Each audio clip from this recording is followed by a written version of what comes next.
Hello friends, मैं नीलेश पटेल चरण class में आपका स्वागत करता हूं। तो हमारी जो है भौतिक विज्ञान की क्लास चल रही है और भौतिक विज्ञान की क्लास को हम आगे बढ़ाएंगे। तो भौतिक विज्ञान की इससे पहली क्लास में हमने देखा था, गति के बारे में जाना था कि गति होती क्या है और गति कितने प्रकार की होती है।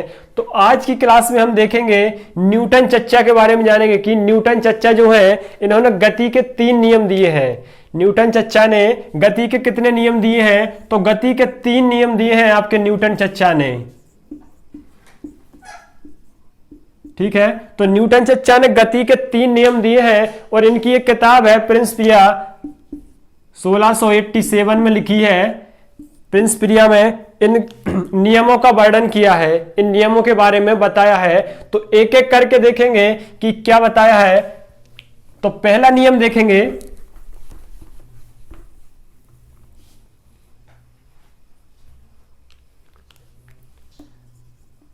प्रथम नियम।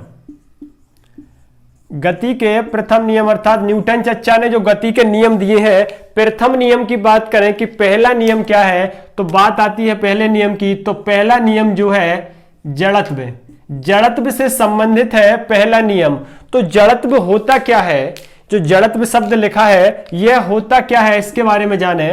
यदि जड़त्व की हम बात करें तो जड़त्व एक प्रकार की पुरानी आदत है। कौन सी पुरानी आदत है? जैसे कि न्यूटन चच्चा का कहना है कि कोई वस्तु है, यदि वह गतिमान है, यदि वह गतिमान है, जब तक उस पर आप बाह्य बल नहीं लगाओगे तब तक वह वस्तु गतिमान ही रहेगी, अर्थात स्थिर नहीं होगी। लेकिन यदि कोई वस्तु स्थिर है, जब तक आप उस पर बाह्य बल नहीं लगाओगे तब तक वह स्थिर ही रहेगी। तो यह जड़त्व के बारे में बताया न्यूटन चच्चा ने। तो पहली बात हमने देखी। अब जड़त्व की हम बात कर रहे हैं तो 2 एग्जाम्पल देखें।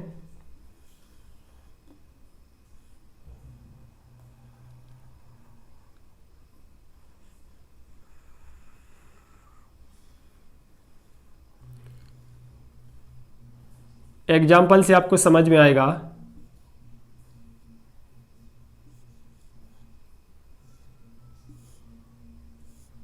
ये एक ट्रक है, ये एक ट्रक है और एक है आपके सामने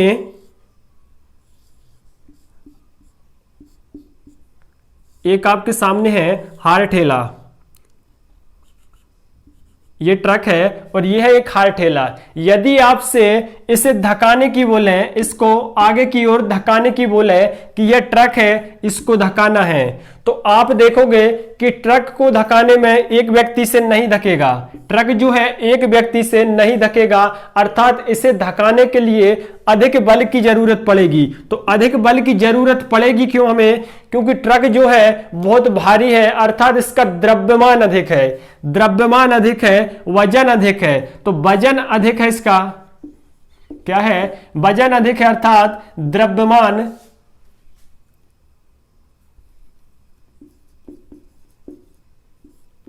द्रव्यमान अधिक है, द्रव्यमान अधिक है। लेकिन यहीं पर आपसे बात की जाए कि इस हार ठेला को ढकाने की, तो हार ठेला को आप आसानी से धक्का दोगे क्योंकि हार ठेला का जो वजन है कम है, अर्थात वजन कम है, द्रव्यमान कम है। तो आप इसे क्या है, आसानी से धक्का दोगे क्योंकि इसका द्रव्यमान कम है। तो यहीं पर हम देखें जड़त्व के बारे में कि जड़त्व होता क्या है। जड़त्व मतलब होता है पुरानी आदत। जैसे कि यह ट्रक है जो स्थिर अवस्था में खड़ा है, इसे स्थिर अवस्था से गतिमान अवस्था में लाने के लिए हमें फोर्स लगाना पड़ेगा, बल लगाएंगे, जब जाके यह क्या होगा, गतिमान होगा। तो यहां पर हमने देखा कि द्रव्यमान इसका अधिक है तो अधिक बल लगाना पड़ेगा। क्या होगा? अधिक बल लगाना पड़ेगा, अधिक बल, यहां पर अधिक बल लगाना पड़ेगा। लेकिन इसका द्रव्यमान कम है, यह स्थिर है और इसे धकाने के लिए कम द्रव्यमान के कारण कम बल की जरूरत पड़ेगी। कम बल लगेगा इसे धकाने के लिए। अब जैसे कि कोई ट्रक चल रहा है और उसे रोकना है, तो रोकने के लिए भी उसमें क्या है, अधिक बल की अधिक जरूरत पड़ेगी। और यहीं पर यदि हार ठेला कोई चल रहा है और उसको हम यदि रोकने का प्रयास करें तो उसे आसानी से रोक सकते हैं, क्योंकि इसका द्रव्यमान कम है, अर्थात इसे कम बल लगाकर रोका जा सकता है। तो पुरानी आदत को क्या बोलते हैं, हम जड़त्व बोलते हैं। अब दो प्रकार की पुरानी आदत हो सकती है किसी भी वस्तु की, या तो वह वस्तु गतिमान होगी, क्या होगी, या तो वह वस्तु गति करेगी, और नहीं तो क्या होगी, स्थिर होगी। या तो वह गति करेगी, नहीं तो वह स्थिर होगी। मतलब जड़त्व जो है दो प्रकार के होते हैं, गतिमान जड़त्व, एक गतिमान जड़त्व और दूसरा है आपका स्थिर जड़त्व। दो प्रकार के जड़त्व होते हैं, एक होता है गतिमान जड़त्व, दूसरा होता है स्थिर जड़त्व। ठीक है। अब गतिमान जड़त्व की बात करें तो गतिमान जड़त्व का हम एग्जाम्पल देखें, जैसे कि कोई बस है, बस चल रही है और बस जब चलती है और अचानक जब ड्राइवर ब्रेक लगाता है तो आगे की ओर इंसान झुकते हैं, अर्थात माथे का फूटना जो है आपका गतिमान जड़त्व का है। क्या है, माथे का फूटना।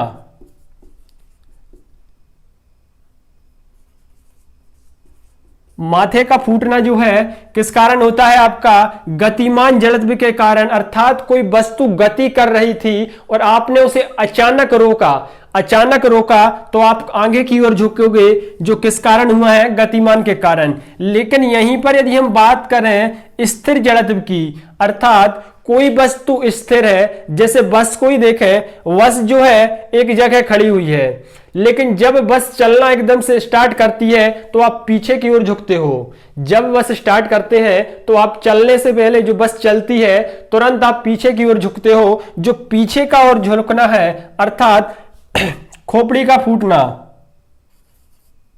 ठीक है, खोपड़ी का फूटना आपका क्या होगा, खोपड़ी का फूटना होगा आपका स्थिर जड़त्व।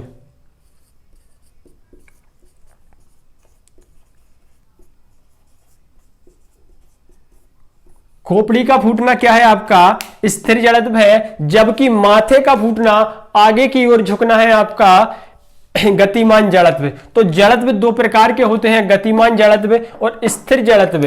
तो न्यूटन चचा ने पहले नियम में क्या बताया है, जड़त्व के बारे में बताया है। और जड़त्व को हमने देखा कि जड़त्व जो है, जड़त्व मतलब पुरानी आदत। पुरानी आदत, पुरानी आदत दो प्रकार से हो सकती है, या तो वस्तु गतिमान होगी या फिर वस्तु स्थिर होगी। और इसी नियम में बताया है कि जब तक हम किसी वस्तु पर वाह बल नहीं लगाएंगे तब तक वह या तो स्थिर है तो स्थिर रहेगी और गतिमान है तो वह गतिमान रहेगी। और एग्जांपल देखें यहां पर,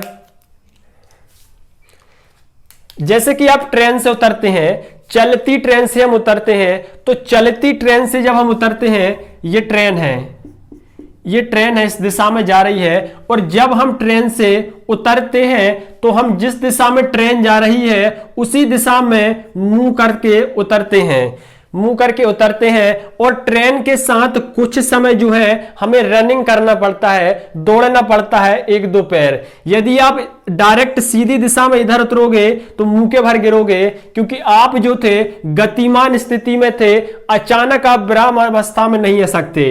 तो इसलिए हम जब ट्रेन से उतरते हैं तो ट्रेन जिस दिशा में जा रही है, ट्रेन जिस दिशा में जा रही है उसी दिशा में मुंह करके उतरना पड़ता है तथा थोड़ी रनिंग करना पड़ता है। अब यहां पे हमने देखा, एक एग्जांपल और देखें, जैसे कि आप कंबल कुटाई करते, कंबल है, जैसे कि ये कंबल टंगा हुआ है और कंबल में जब हम लाठी मारते हैं तो उससे धूल का निकलना जो है क्यों है, तो क्यों होता है, जैसे कि एक कंबल है, ये एक कंबल टंगा हुआ है, जब हम इस पे लाठी से प्रहार करते हैं तो कंबल जो है लाठी के साथ आगे की ओर जाता है, लेकिन जो धूल के कण हैं वहीं रह जाते हैं और नीचे गिरने लगते हैं।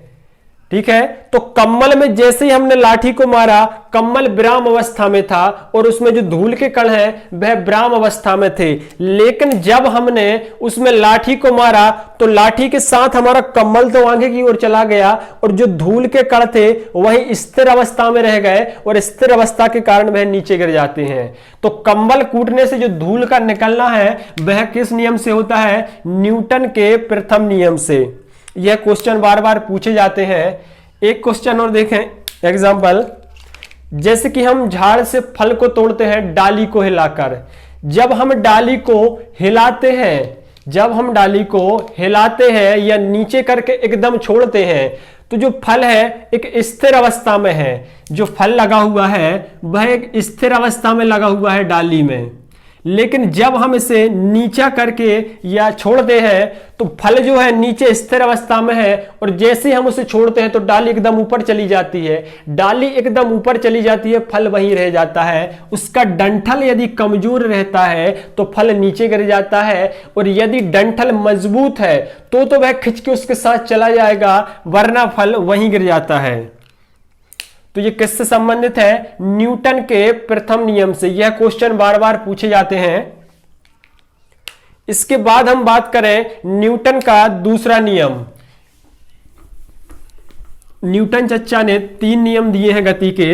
अब दूसरे नियम के बारे में हम जानेंगे। तो दूसरे नियम में क्या बताया है? तो दूसरे नियम जो है, दूसरे नियम में बताया है आपको संवेग के बारे में।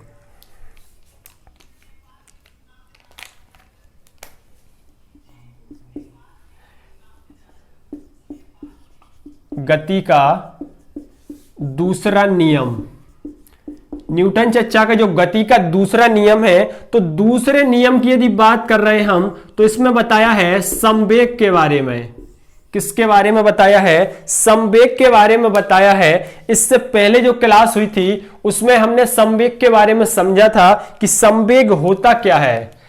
संवेग जो है होता क्या है? संवेग की यदि बात करें तो द्रव्यमान गुणित वेग,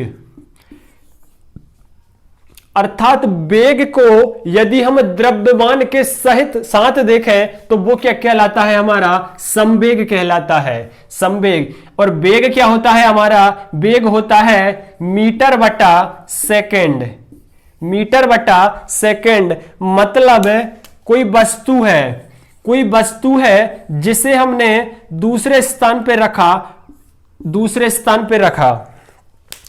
वेग की बात हम कर रहे हैं कि वेग होता क्या है। तो वेग के बारे में देखें, मतलब किसी वस्तु को आप कहीं दूसरे स्थान पर रखते हो, तो दूसरे स्थान पर रखते हो और जो न्यूनतम दूरी है उसकी कम से कम दूरी, 2 बिंदुओं के बीच की न्यूनतम दूरी, यह है आपका प्रारंभिक बिंदु, यह है आपका अंतिम बिंदु। यह है प्रारंभिक बिंदु और यह है आपका अंतिम बिंदु। प्रारंभिक बिंदु और अंतिम बिंदु के बीच की दूरी को क्या कहते हैं? हम विस्थापन कहते हैं। इसे हम क्या बोलते हैं? विस्थापन बोलते हैं। लेकिन यदि इसी को हम समय के साथ काउंट करें तो समय के साथ यदि हम काउंट करें तो इसे क्या बोलते हैं? वेग। क्या बोलते हैं? वेग। मतलब जो विस्थापन हुआ है वह किस दर से हुआ है, कितने सेकंड में कितना विस्थापन हुआ है, उसे हम क्या बोलते हैं? वेग बोलते हैं। लेकिन वेग ये है आपका, और संवेग जो है आपका, वेग को यदि हम द्रव्यमान सहित देखें तो वो क्या कहलाता है? आपका संवेग कहलाता है। और देखें, अब संवेग की हम बात कर रहे हैं। जैसे कि 2 वस्तुएं लेते हैं। एक भारी वस्तु है, जैसी एक ट्रक है आपका और दूसरी कार है। एक ट्रक है और दूसरा कार है। तो ट्रक है जो कि भारी है और कार आपको पता होगा हल्की होगी। इसका वजन है 10 टन और इसका वजन है 50 टन। मान लेते हैं हम 50 टन, 10 टन और 50 टन। अब द्रव्यमान सहित वेग हमारा क्या कहलाता है? संवेग। मतलब जो ट्रक है वह कितने, मतलब ट्रक जो है हमने देखा कि 5 सेकंड में 5 सेकंड में कितना चलता है? 5 सेकंड में चलता है 5 मीटर। 5 सेकंड में 5 मीटर चलता है। और यहीं पर हम कार की चाल देखें तो कार की चाल है हमारी 5 सेकंड में 20 मीटर। तो चाल किसकी अधिक है? चाल आपकी कार की अधिक है। चाल कार की अधिक है। चाल आपकी कार की अधिक हो गई। लेकिन यहां पर संवेग की बात करें तो संवेग किसका अधिक होगा? ट्रक का अधिक होगा। क्यों? क्योंकि देखो संवेग की गणना हम करते हैं द्रव्यमान सहित। द्रव्यमान मतलब भार, जो वजन है कि ट्रक का जो भार है कार की अपेक्षा बहुत अधिक है। मतलब समय तो उसे कम लग रहा है, समय जो है समय उसे ज्यादा लग रहा है, दूरी जो है कम तय कर रहा है। अब हमने यहां पर बराबर समय लिया है 5-5 सेकंड और दूरी जो है कार अधिक तय कर रही है। ट्रक जो है 5 मीटर तय करता है, कार जो है आपकी 20 मीटर की दूरी तय कर रही है। तो यहां पर संवेग किसका अधिक है? ट्रक का अधिक है। क्योंकि ट्रक जो है अधिक द्रव्यमान के साथ चल रहा है, अधिक भार के साथ चल रहा है, अर्थात अधिक भार का विस्थापन कर रहा है। तो भारी वस्तु का क्या होता है? संवेग अधिक होता है। यदि चाल समान है, यदि स्पीड समान है, चाल समान है, तो भारी वस्तु का संवेग अधिक होगा। मतलब हम बोल सकते हैं कि भारी वस्तु भारी वस्तु है तो भारी संवेग होगा। और हल्की वस्तु है तो कम संवेग। मतलब संवेग जो है द्रव्यमान पर निर्भर करता है। ठीक है, तो यहां पर हमने संवेग के बारे में देखा।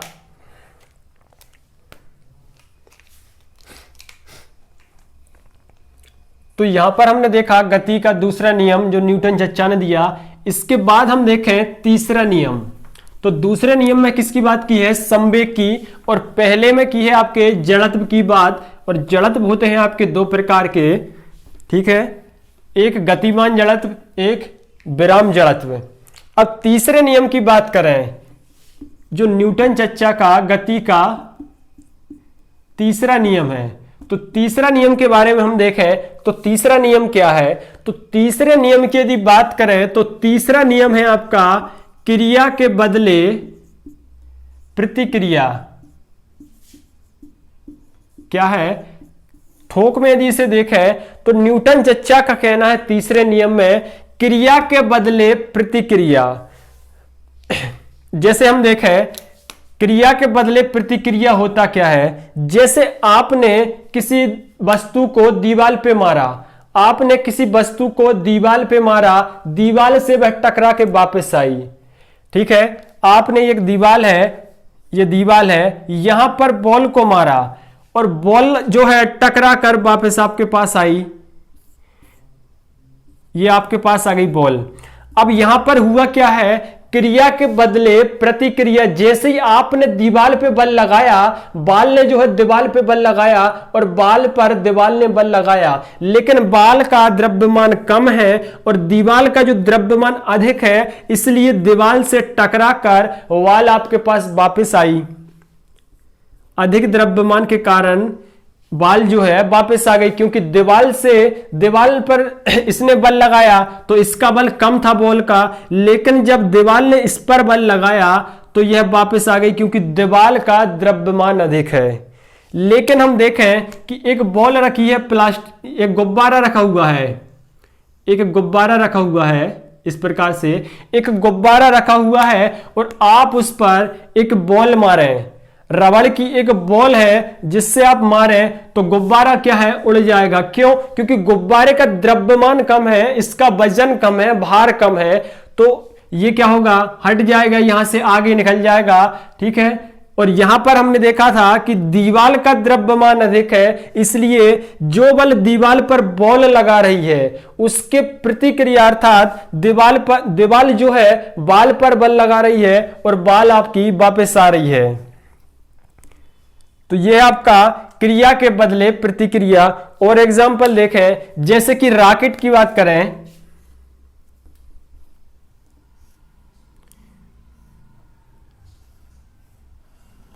जो रॉकेट होते हैं,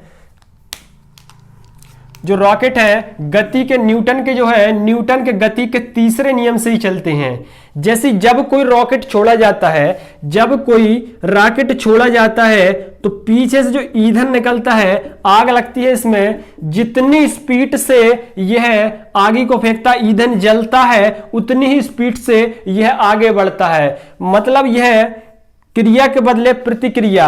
यहां पर जो इतनी स्पीड से आग निकल रही है, इतनी स्पीड से आगे इसको धकेलेगी तो रॉकेट उतनी ही स्पीड से आगे बढ़ेगा। जैसे हम बात करें बंदूक की, जब बंदूक से गोली चलाते हैं, अब बंदूक है,